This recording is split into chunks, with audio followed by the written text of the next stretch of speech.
Donc, j'inviterai maintenant Adrien Guibert-Barthès, s'il vous plaît.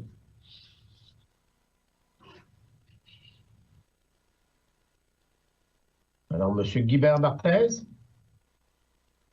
Oui, bonjour, M. Bergeron. Bonjour, M. Guibert-Barthès, ça va bien? Ça va bien et vous? Oui. Alors, la parole est à vous. 10 minutes. Parfait, merci. La commission vous écoute. Donc, mon nom est Adrien Guibert-Barthès. Je suis coporte-parole de la Coalition Fjord. Je suis citoyen de la ville de Saguenay, détenteur d'un baccalauréat en intervention plein air et d'un baccalauréat en histoire axé sur l'histoire régionale de l'Université du Québec à Chicoutimi. Vous pouvez mettre la présentation si ce n'est pas déjà fait. C'est déjà là. Aujourd'hui, Parfait, merci. Aujourd'hui, ça fait 2 ans, jour pour jour, que nous avons fondé la Coalition Fjord. Le 2 novembre 2018, nous étions 100 personnes dans un bar de Chicoutimi qui nous étions rassemblés pour parler de nos inquiétudes face à Ariane Phosphate et Métaux Black Rock, mais aussi et surtout GNL Gazoduc. Quand on a fondé la Coalition Fjord, on s'est dit que ça serait la dernière fois qu'on aurait à se battre contre un monstre fossile de la sorte. GNL Gazoduc ne va pas dans le bon sens de l'histoire, vous le savez. GNL Gazoduc, c'est un recul énorme dans la lutte au changement climatique et un boulet freinant la transition socio-écologique. On ne devrait pas être ici à vous expliquer pourquoi ce projet-là n'a pas de sens. On devrait être assis autour d'une table avec les entrepreneurs, les élus, les syndicats, les organismes communautaires et environnementaux pour trouver des façons de réduire nos gaz à effet de serre et nos déchets dans une perspective d'amélioration de nos conditions de vie. Prochaine diapositive. Donc, ma présentation va se concentrer sur 3 éléments qui mettent en lumière la non-acceptabilité sociale du projet ou l'absence de consentement de la part des populations touchées par le projet. J'aurais pu vous parler pendant des heures des nombreuses raisons pour lesquelles s'opposer au projet. On peut entre autres penser aux raisons de santé publique, de justice sociale, de protection de l'environnement mondial, de protection de la biodiversité, d'économie, de protection de notre culture et de nos modes de vie. Heureusement, nous avons pu entendre plusieurs experts indépendants la semaine passée expliquer ces arguments. Pour rendre l'information scientifique plus accessible, nous avons créé une page sur notre site web www.coalitionfjord.com où les gens pourront dès demain retrouver les mémoires des membres du comité de coordination de la Coalition Fjord, ainsi que les mémoires que l'on considérait les plus intéressantes. Donc, je vais d'abord faire une présentation de la Coalition Fjord, ensuite les actions réalisées par la Coalition Fjord et finir avec une liste des groupes, organismes et organisations contre GNL Gazoduc ou en appui à la Coalition Fjord. Prochaine diapositive.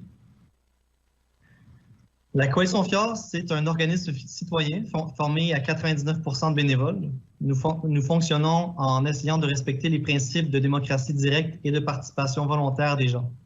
N'importe qui s'entend avec la mission de la Coalition Fjord est le ou la bienvenue à en faire partie. Notre mission, telle que définie lors de notre fondation, est la protection du fjord et nous avons à la base 3 moyens pour atteindre cette mission. L'éducation populaire, la communication et la mobilisation. De manière générale, nous essayons en fait d'amener une vision renouvelée du développement régional et contribuons à la lutte contre les changements climatiques en sensibilisant la population aux impacts d'une éventuelle augmentation du trafic maritime sur le fjord. Nous pensons que l'avenir durable de notre région ne passe pas par plus d'extraction des ressources et que l'humain et la nature doivent être au cœur des préoccupations pour assurer une meilleure protection de ceux-ci. Avec du recul, nous pensons que l'automne 2018 aura été fondateur pour plusieurs groupes environnementaux et nous affirmons sans aucun doute que le mouvement a été créé à ce moment. Nous avons grandi en collaboration avec de nouveaux groupes citoyens demandant plus d'action de la part du gouvernement, soit entre autres la Planète Summit au Parlement, le Pacte pour la transition, la Planète Summit à l'Université, qui changeait de nom pour la Coalition étudiante pour un virage environnemental et social, et pour le futur, pour nommer que ceux-ci, mais aussi le mouvement mondial initié par Greta Thunberg. À la Coalition Fjord, nous regroupons et coordonnons le travail collectif de 6 collectifs citoyens qui ont les mêmes objectifs, soit le collectif dans sa Pelletier, le collectif de la Batture, le mouvement citoyen littéralement inacceptable, le collectif Sainte-Rose du Nord et le collectif du Bas-Saguenay. Nous comptons sur le travail d'environ une centaine de bénévoles pour nos tâches quotidiennes et nos actions plus ponctuelles, telles que l'organisation de manifestations, de conférences ou autres. Monsieur le commissaire, nous ne sommes évidemment pas opposés aux industries lourdes ou au développement économique comme certains ont voulu nous dépeindre. Nous pensons que la protection de l'environnement est aussi synonyme de protection du territoire et des gens qui l'habitent sous plusieurs aspects, dont la protection des emplois et de l'économie.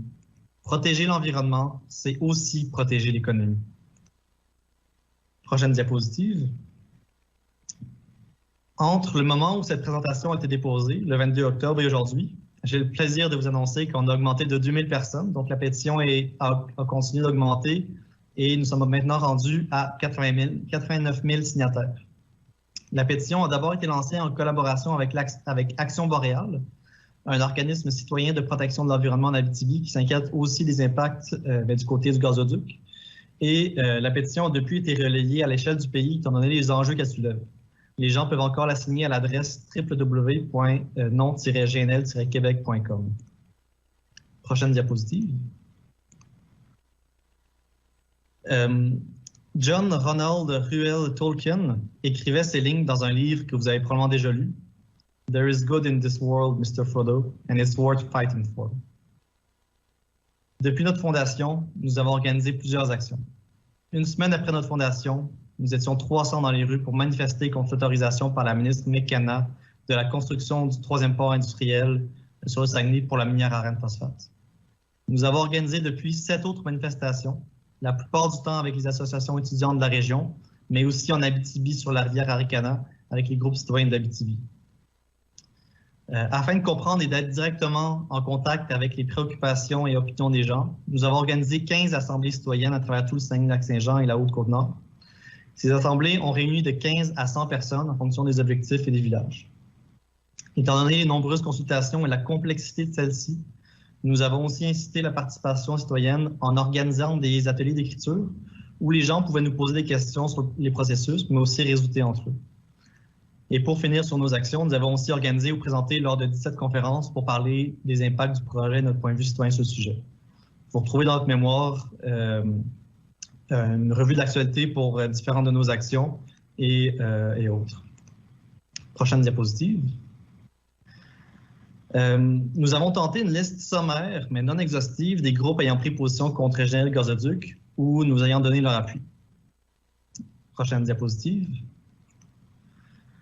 Nous avons d'abord eu 160 scientifiques qui ont signé une lettre ouverte dans le Devoir et le National Observer en juin 2019, refusant le projet de GNL. Il y a eu aussi 126 professeurs chargés de cours et professionnels de l'UQAC qui ont fait de même en janvier-février 2020. 250 médecins et professionnels de la santé qui ont aussi pris position contre GNL pour des raisons de santé publique. 40 économistes pour des raisons et chercheurs en économie pour des raisons de rentabilité, entre autres, on parlait du fait que l'entreprise utiliserait des paradis fiscaux. 44 groupes citoyens, 48 associations étudiantes représentant 300 000 personnes, 300 000 étudiants, 27 organisations environnementales, 4 partis politiques, donc le Parti québécois, le Parti vert du Québec, Québec solidaire et le Parti vert du Canada. 9 groupes et organismes en tout genre, dont le MEPAC, le Mouvement de discussion populaire d'Action communautaire du Québec, ainsi qu'Action patrimoine. Et on sent vraiment un crescendo dans la mobilisation. Prochaine diapositive. Et ça, c'est juste un début. Messieurs les commissaires, je ne vous demanderai pas si vous croyez au changement climatique ou non, parce que les changements climatiques ne révèlent pas de la croyance, mais bien de la compréhension.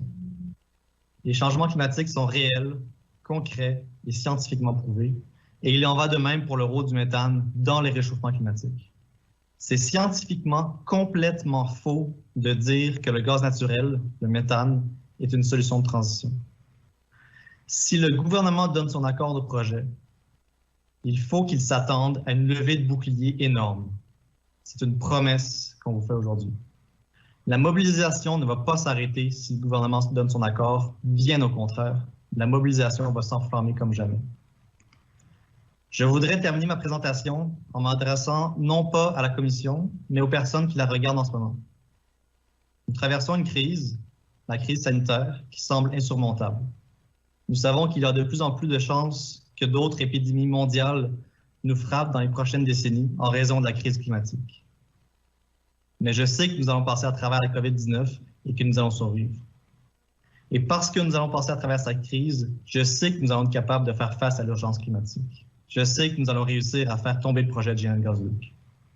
Ma présentation se termine, mais pas notre mobilisation.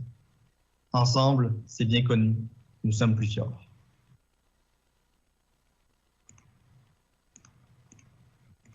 Alors, c'est ce qui conclut votre présentation, M. Guibert-Marthez? Exactement.